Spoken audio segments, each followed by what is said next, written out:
ونستغفره ونعوذ بالله من شرور أنفسنا ومن سيئات أعمالنا من يهده الله فلا مضل له ومن يضلل فلا هادي له وأشهد أن لا إله إلا الله وحده لا شريك له وأشهد أن محمدا عبده ورسوله أما بعد فإن خير الحديث كتاب الله وخير الهدي هدي محمد صلى الله عليه وسلم وشر الأمور محدثاتها وكل محدثة بدعة وكل بدعة ضلالة وكل ضلالة في النار فأعوذ بالله السميع العليم من الشيطان الرجيم من همزه ونفخه ونفسه يا أيها الذين آمنوا اتقوا الله حق تقاته ولا تموتن إلا وأنتم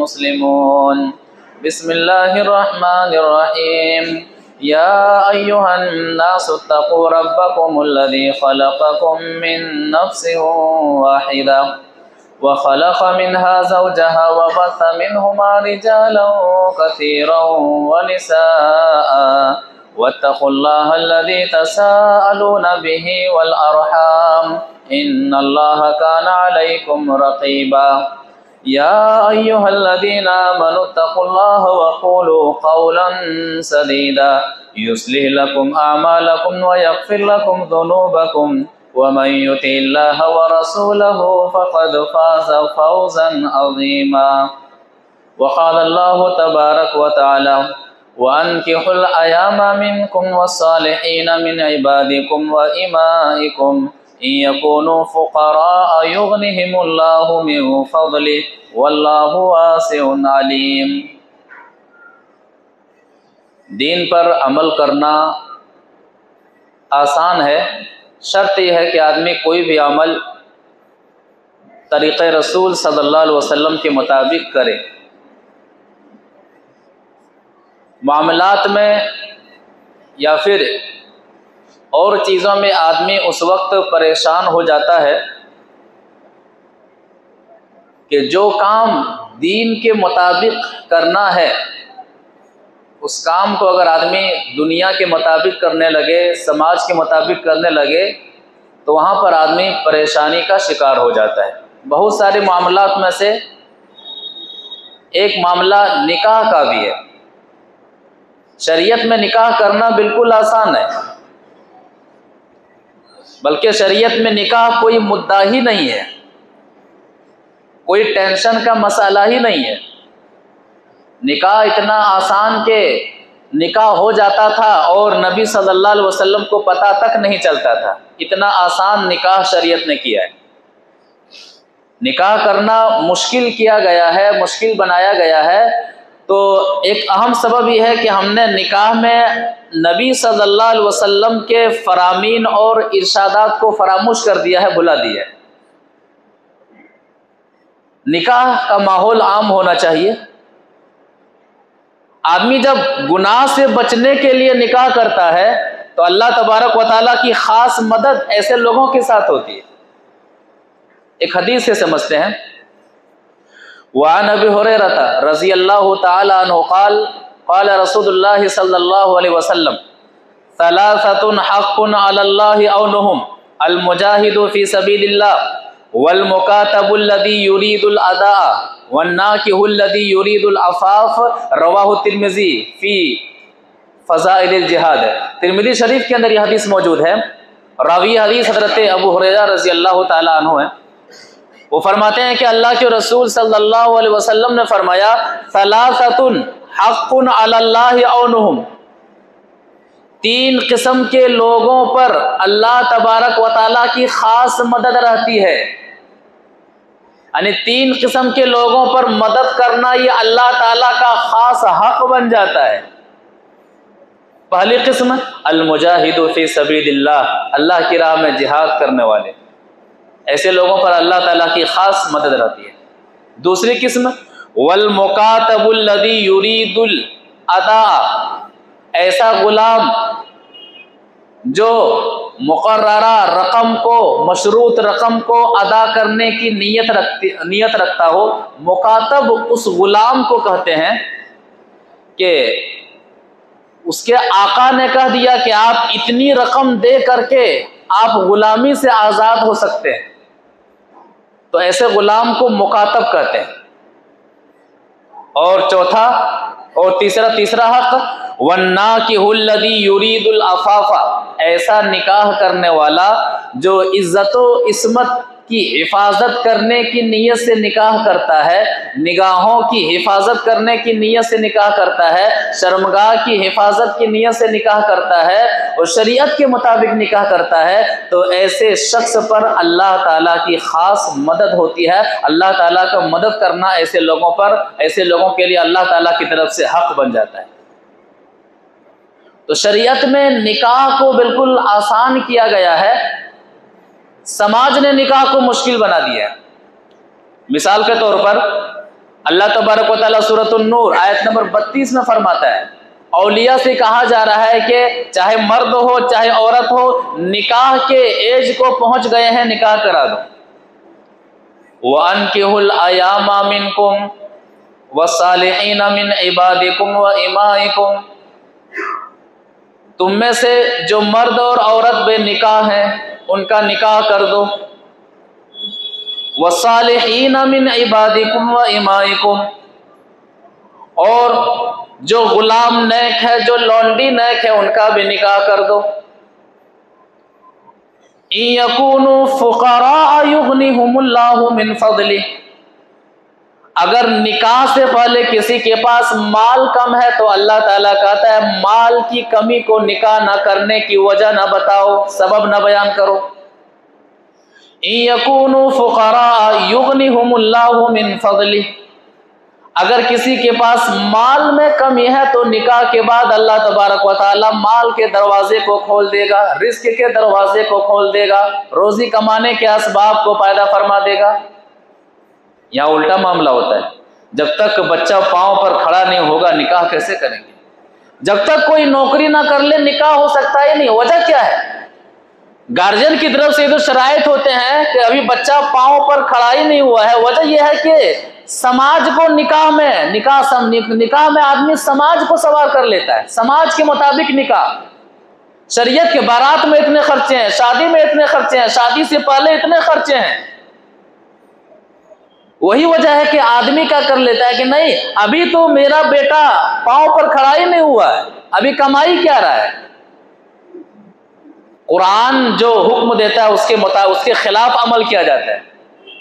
قرآن کہتا ہے نکاح کر دو، نکاح کے بعد اگر نکاح کے وقت مال میں کمی وغیرہ کا معاملہ ہے تو نکاح کے بعد اللہ تبارک و تعالیٰ اسباب کو پیدا فرما دے گا۔ یعنی یہ آیت نقطہ پیش کرتی ہے کہ مال کی کمی کو نکاح نہ کرنے میں سبب نہیں بنانا ہے۔ یہ اللہ تعالیٰ کا وعدہ ہے کہ اگر وہ محتاج ہے اللہ تعالیٰ اسے مال عطا کرے گا، رزق کے دروازے کو اللہ تعالیٰ اس کے لیے کھول دے گا۔ تو حدیث بھی واضح کر رہی ہے اور قرآن کی آیت واضح کرتی ہے کہ نکاح اسلام میں آسان ہے، لہذا شریعت کے مطابق نکاح ہو، شریعت کے مطابق نکاح ہو۔ شریعت نے اصول واضح کر دیے۔ لڑکا دیکھیں تو لڑکے کا معاملہ کیسا ہو، ایک حدیث سے سمجھتے ہیں۔ عن ابی ہریرہ رضی اللہ تعالیٰ عنہ قال قال رسول اللہ صلی اللہ علیہ وسلم اذا اتاکم من ترضون خلقہ ودینہ فزوجوہ الا تفعلوا تکن فتنۃ فی الارض وفساد عریض، رواہ ابن ماجہ فی کتاب النکاح۔ ابن ماجہ کے اندر یہ حدیث موجود ہے، راوی حدیث حضرت ابو ہریرہ رضی اللہ تعالیٰ عنہ ہے۔ وہ فرماتے ہیں کہ نبی صلی اللہ علیہ وسلم نے فرمایا اذا اتاکم من ترضون خلقہ ودینہ، لڑکی والوں سے کہا جا رہا ہے کہ آپ کے پاس ایسا رشتہ آئے کہ جن کے دین سے آپ راضی ہیں، جن کے اخلاق سے آپ راضی ہیں۔ یہاں دین سے کون سا دین؟ ایسا نہیں کہ آپ کے مطابق ان کا اخلاق، نہیں، شریعت کے مطابق آپ کے گھر میں رشتہ آیا ہے، ایمان والا ہے، اسلام والا ہے، عقیدہ شریعت کے مطابق ہے، توحید والے لڑکے کی طرف سے رشتہ آیا ہوا ہے، جو اسلام ہے، نماز کا معاملہ ہو، روزے کا معاملہ ہو، حج زکوٰۃ کا معاملہ ہو، یہ اللہ کے رسول صلی اللہ علیہ وسلم کے طریقے کے مطابق وہ فالو کرتا ہے. تو ایسے شخص کا اگر رشتہ آیا ہے کہ اخلاق بھی شریعت کے مطابق ہو. اخلاق شریعت کے مطابق ہو کیا مطلب ہے؟ کہ حلال و حرام کی تمیز کرنے والا ہو، گناہ سے بچنے والا ہو، نماز کی پابندی کرنے والا ہو، یا اعلیٰ اخلاق میں سے ہے. تو ایسے لڑکے کا رشتہ آپ کے پاس آئے جو توحید والا ہو، اسلام کو اللہ کے رسول صلی اللہ علیہ وسلم کے طریقے کے مطابق فالو کرنے والا ہو، اور اخلاق والا ہو، شریعت کے مطابق اخلاق والا ہو، فزوجوہ، کچھ اور مت دیکھو، اپنی لڑکی کا نکاح اس لڑکے سے کر دو. کتنا آسان ہے. اب یہ حدیث کس کے لیے ہے؟ حدیث پر عمل کرنے والوں کے لیے ہے. یہ حدیث اس شخص کے لیے ہے جو اللہ کے رسول صلی اللہ علیہ وسلم کے طریقے کے مطابق عمل کر رہا ہے، عمل کرنے کا دھم بھر رہا ہے، جن کا یہ دعویٰ ہے کہ ہم اللہ اور اللہ کے رسول صلی اللہ علیہ وسلم کے طریقے کے مطابق ہیں. الا تفعلوا، اگر ایسا نہیں کرو گے، یعنی دیندار لڑکا آیا، ریجیکٹ کر دیا کسی اور سبب سے، لڑکا دیندار ہے لیکن کسی اور وجہ سے آپ نے لڑکے کو ریجیکٹ کر دیا، ہماری برابری کا نہیں ہے، کماتا کیا ہے، مکان کہاں ہے ان کے پاس، جبکہ اس کے پاس دین ہے، شرعی اخلاق ہے، لیکن دوسرے اسباب کی وجہ سے اگر ریجیکٹ کر دیا تو شریعت کہتی ہے کہ الا تفعلوہ تکن فتنۃ فی الارض. اگر آپ نے ایسا نہیں کیا، یعنی شریعت کے مطابق آپ نے لڑکے کو نہیں تلاشا، تو زمین میں لمبا فساد پھیل جائے گا. لمبا فساد پھیل جائے گا مطلب کیا ہے؟ نکاح کرنا مشکل ہو جائے گا، زنا کرنا آسان ہو جائے گا، نکاح ایک مدعا بن جائے گا، نکاح ایک زندگی کا مسئلہ بن جائے گا، نکاح ایک زندگی کا ٹینشن بن جائے گا.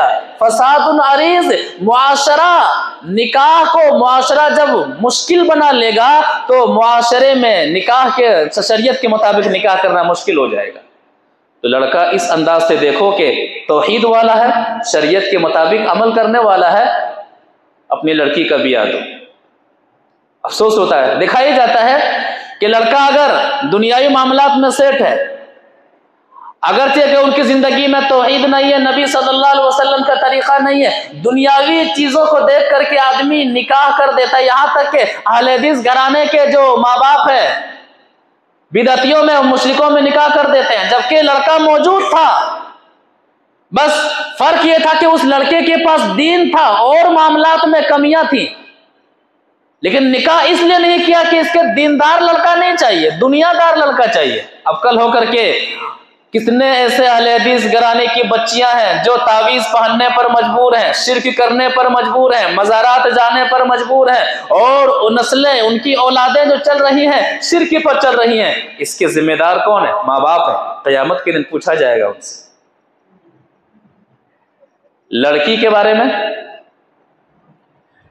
بارے میں ایک حدیث میں معاشرہ کے 3 اصول کو بیان کیا گیا ہے کہ معاشرہ میں ان بنیاد پر نکاح کیا جاتا ہے، لیکن اسلام کہتا ہے کہ اس بنیاد پر نکاح کرو.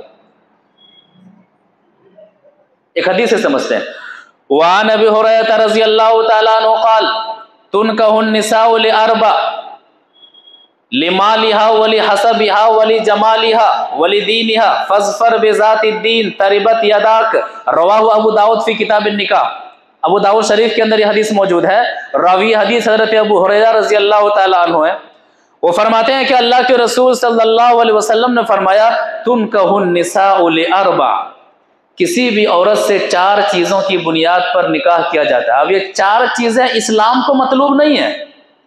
سماج میں، معاشرے میں 4 چیزوں کی بنیاد پر نکاح کیا جاتا ہے. ان 4 چیزوں میں اسلام کو ایک ہی چیز مطلوب ہے، سماج کے نکاح کو بیان کیا گیا ہے. لمالہا، مال کی بنیاد پر نکاح کیا جاتا ہے کسی لڑکی سے، مال کی بنیاد پر، سسرال سے پیسہ ملے گا.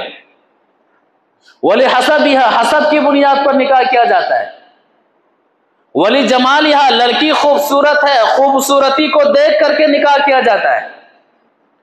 والدین یہاں اور دین کو دیکھ کر کے نکاح کیا جاتا ہے۔ اب کیا یہ چاروں چیزیں اسلام کو مطلوب ہے؟ نہیں، وہ تو حدیث میں معاشرے میں جن چیزوں کی بنیاد پر نکاح کیا جاتا ہے ان چیزوں کو بیان کیا گیا ہے۔ اسلام کو کیا مطلوب ہے؟ فَاظْفَرْ بِذَاتِ الدِّینِ، دین کی بنیاد پر نکاح کرو۔ اسلام کو دین مطلوب ہے، تو اسلام کا جو حکم ہے، دین کا وہ جو حکم ہے وہ یہ ہے کہ لڑکی دیندار ہے تو دین کی بنیاد پر نکاح کرو۔ حدیث میں معاشرے کے نکاح کو بیان کیا گیا ہے کہ لوگ مال کی بنیاد پر نکاح کرتے ہیں، حسب نسب کی بنیاد پر نکاح کرتے ہیں، اور خوبصورتی کی بنیاد پر نکاح کرتے ہیں، اور دین کی بنیاد پر بھی نکاح کرتے ہیں۔ لیکن دین کا مطلوب کیا ہے؟ شریعت کے مطلوب کیا ہے؟ فَاظْفَرْ بِذَاتِ الدِّینِ، دین والی عورت کو ترجیح دو۔ لڑکی توحید والی ہے، خوبصورت میں چلنے والی خوبصورتی ہے، نکاح کر لو۔ کم خوبصورتی کی وجہ سے دین کو مت ٹھکراؤ، نقصان ہوگا۔ لڑکی دیندار ہے، آپ کے خاندان کی نہیں ہے، خاندان کے آپ کے نہ ہونے کی وجہ سے دین کو نہ ٹھکراؤ۔ دین سب سے اونچا ہے، خاندان نہیں ہے، ورنہ دین کی بے حرمتی ہوگی۔ لڑکی مال کم رکھنے والی ہے لیکن دین ہے، تو مال کی وجہ سے، مال کی کمی کی وجہ سے دین کو نہ ٹھکراؤ، ورنہ دین کی بے حرمتی آپ کی طرف سے ہو رہی ہے کہ آپ نے مال کو اہمیت دی۔ آپ کی نظر میں مال کی اہمیت ہے، دین کی اہمیت نہیں ہے۔ آپ کی نظر میں خاندان کی اہمیت ہے، دین کی اہمیت نہیں ہے۔ آپ کی نظر میں خوبصورتی کی اہمیت ہے، دین کی اہمیت نہیں ہے۔ کتنے ایسے گھر ہیں جو ٹوٹ چکے ہیں اور ٹوٹنے کے کگار پر ہیں، کیوں؟ دین کو ہٹا کر کے یا تو حسب کی بنیاد پر نکاح کیا گیا ہے، زندگی نکاح سے پہلے جنت نما تھی، جہنم بنی ہوئی ہے۔ خوبصورتی کی بنیاد پر شادی کریں گے تو انہی سے کریں گے، خوبصورتی کی بنیاد پر نکاح کر لیا، یہاں تک کہ ماں باپ راضی نہیں ہے تو بھاگ کر کے نکاح کر لیا ہے۔ پریشان ہے کہ ایسا کیوں کیا میں نے، کیوں دین کو ٹھکرایا؟ مال کی بنیاد پر نکاح کر لیا، مال بہت سارا ملنے والا، اکلوتی بیٹی ہے۔ کتنے ایسے لڑکے والے ہیں جو اکلوتی بیٹی کو تلاشتے ہیں، اکلوتی بیٹی ہے، نکاح کر لو۔ اب وہ نکاح کر لیتے ہیں، پورا کا پورا گھر جہنم نما بن جاتا ہے۔ فَاظْفَرْ بِذَاتِ الدِّینِ، دینداری کو ترجیح دو۔ تریبت یدا کا، اگر ایسا نہیں کریں گے تو آپ کے دونوں ہاتھ مٹی میں، آپ کے دونوں ہاتھ مٹی میں، چاہے لڑکا ہو چاہے لڑکی ہو۔ اسلام نکاح کے معاملے میں آسان نسخہ پیش کرتا ہے کہ توحید والا لڑکا ہے یا پھر توحید والی لڑکی ہے تو توحید کی بنیاد پر لڑکے کو ترجیح دو، لڑکی کو ترجیح دو۔ یہ اللہ کا حکم ہے، یہ اللہ کے رسول صلی اللہ علیہ وسلم کا حکم ہے۔ اب وہ گارجن حضرات جتنے سارے اصول بنائیں گے وہ اللہ کے حکم کے خلاف ہی وہ اصول ہوں گے، اور شریعت کی خلاف ورزی کرتے ہوئے اصول پر اگر نکاح ہوگا تو نکاح کرنا مشکل ہوگا، نکاح کرنا پریشانیوں کا باعث ہوگا۔ نکاح میں آج کل ایک جو اہم چیز آ رہی ہے وہ کیا ہے؟ خاندان۔ اپنے خاندان سے ہٹ کر کے نکاح نہیں کریں گے، اپنی برادری سے ہٹ کر کے نکاح نہیں کریں گے۔ اب اس کی وجہ سے بہت ساری غلطیاں کی جاتی ہیں، جبکہ اسلام میں نکاح کے تعلق سے خاندان کا ذرہ برابر بھی دخل نہیں ہے، ذرہ برابر بھی دخل نہیں ہے۔ وہ تاریخ اٹھا کر کے دیکھ لیجیے، اللہ تعالیٰ نے خاندان کو بنایا کیوں؟ سورہ حجرات آیت نمبر 13 پڑھیے۔ یا ایھا الناس انا خلقناکم من ذکر و انثی، اے لوگو سنو، ہم نے تمہیں ایک ہی مرد اور عورت سے پیدا کیا، آدم و حوا کے ذریعے ہم نے زمین کے اوپر انسانوں کو پھیلا دیا۔ وَجَعَلْنَاكُمْ شُعُوبًا وَقَبَائِلَ لِتَعَارَفُوا، اور ہم نے تمہارے درمیان قبیلہ بنا دیا، کنبہ بنا دیا کہ فلاں شخص فلاں قبیلے کا ہے، فلاں شخص فلاں خاندان کا ہے، فلاں شخص فلاں محلے کا ہے، فلاں شخص فلاں شہر کا ہے۔ مقصد کیا ہے؟ لِتَعَارَفُوا، تاکہ تم ایک دوسرے کو پہچان سکو، تاکہ تم ایک دوسرے کو پہچان سکو۔ نقطہ کیا ہے کہ خاندان کو اللہ نے کیوں بنایا؟ پہچاننے کے لیے، نکاح میں رکاوٹ بنانے کے لیے نہیں۔ اونچ نیچ نے ایسا نہیں کہ کوئی شخص فلاں خاندان میں ہے وہ کچھ بھی کرے وہ جنت میں جائے گا، یا پھر فلاں خاندان میں ہونے کی وجہ سے اللہ کے پاس اس کا مقام بہت اونچا ہے۔ نہیں، یہ غلط سوچ ہے، یہ غلط سوچ ہے۔ خاندان کا مقصد صرف اور صرف کیا ہے؟ تعارف ہے، پہچان ہے۔ اگر کسی کے دل میں یہ ہے کہ نہیں میں تو فلاں خاندان کا ہوں، میں اونچا ہوں، فلاں نیچا ہے، وہ متکبر ہے، وہ تو غرور کی بات ہے، ایسا اسلام میں ہے ہی نہیں ہے۔ اللہ کے پاس ایسا کوئی معاملہ نہیں ہے۔ تو ہم نے تمہیں خاندانوں اور قبیلوں میں بانٹ دیا تاکہ تم پہچان سکو۔ نکاح کے معاملے میں خاندان کا ذرہ برابر بھی دخل نہیں۔ حضرت زینب بنت جہش رضی اللہ تعالی عنہا کا نکاح حضرت زید بن حارثہ رضی اللہ تعالی عنہ سے ہوتا ہے۔ زینب بنت جہش رضی اللہ تعالی عنہا بنی ہاشم، جو کہ مکے کے اندر سب سے اعلیٰ خاندان نبی صلی اللہ علیہ وسلم کے خاندان سے تعلق رکھنے والی ہیں، اور زید بن حارثہ رضی اللہ تعالیٰ عنہ غلام ہیں۔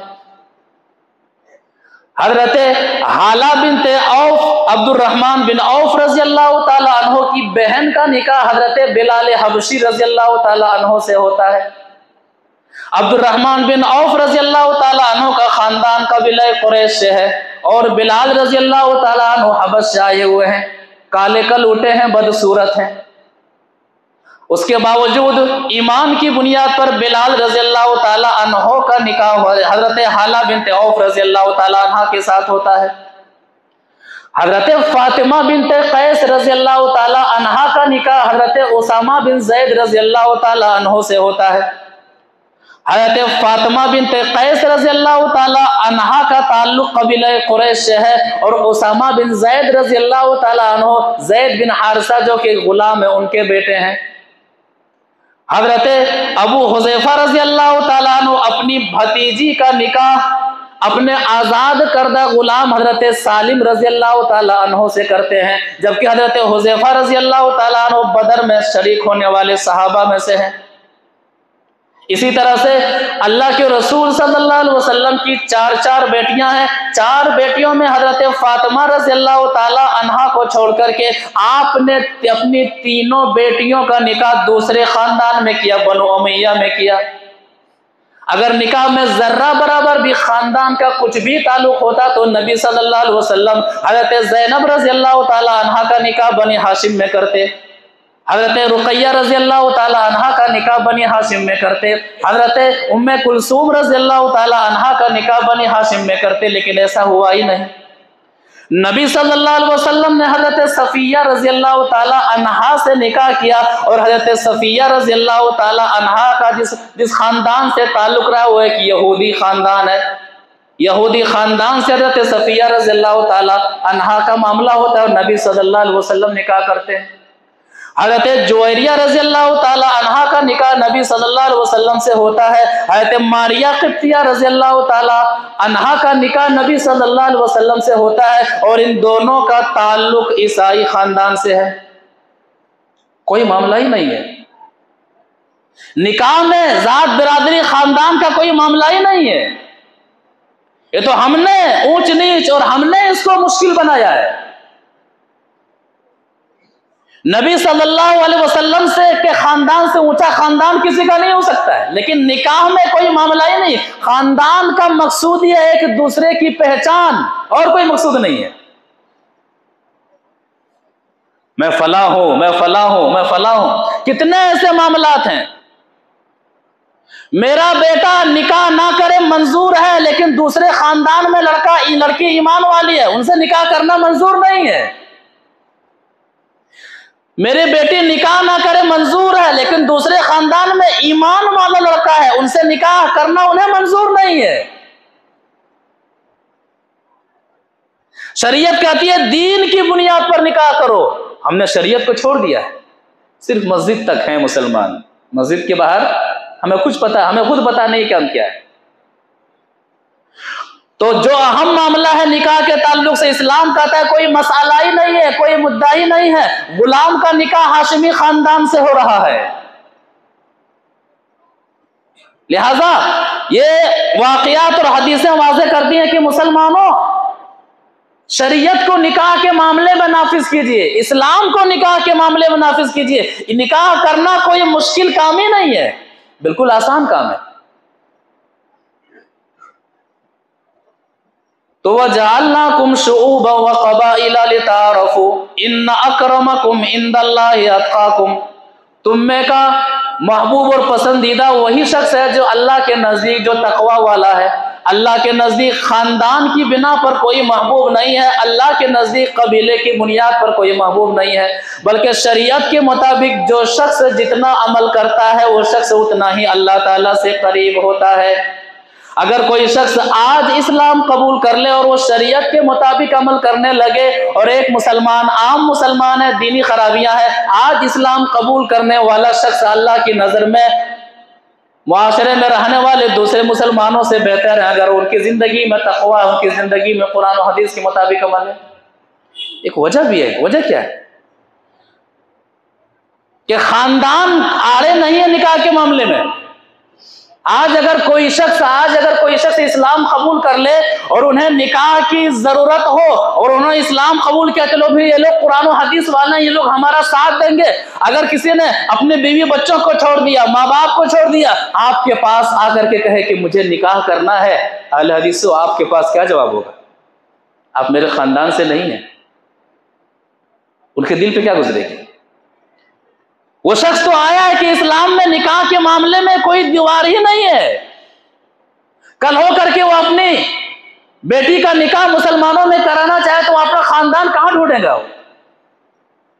نکاح میں ان سب چیزوں کو آڑے لانا کسی کے دین پر، کسی کے دین کو روکنے کے مترادف بھی ہے، کہ لہٰذا اسی وجہ سے آدمی متنفر بھی ہو سکتا ہے۔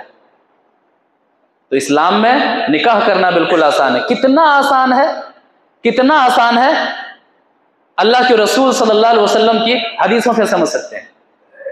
وعن انس بن مالک رضی اللہ تعالی عنہ ان رسول اللہ صلی اللہ علیہ وسلم اعتق صفیہ وتزوجها وجعل عتقها صداقها واولم علیها بحیث، رواہ البخاری فی کتاب النکاح۔ بخاری شریف کے اندر یہ حدیث موجود ہے۔ راوی حدیث حضرت انس بن مالک رضی اللہ تعالیٰ عنہ، وہ کہتے ہیں کہ نبی صلی اللہ علیہ وسلم نے حضرت صفیہ رضی اللہ تعالیٰ عنہا کو آزاد کر دیا، جو یہودی خاندان سے تعلق رکھتی تھیں اور قید ہو گئی تھیں، آزاد کر دیا۔ وتزوجها، اور نبی صلی اللہ علیہ وسلم نے حضرت صفیہ رضی اللہ تعالیٰ عنہ سے نکاح کر لیا۔ یہودی خاندان کوئی مطلب نہیں، ایمان ہے، ایمان سے بڑھ کر کوئی رشتہ نہیں۔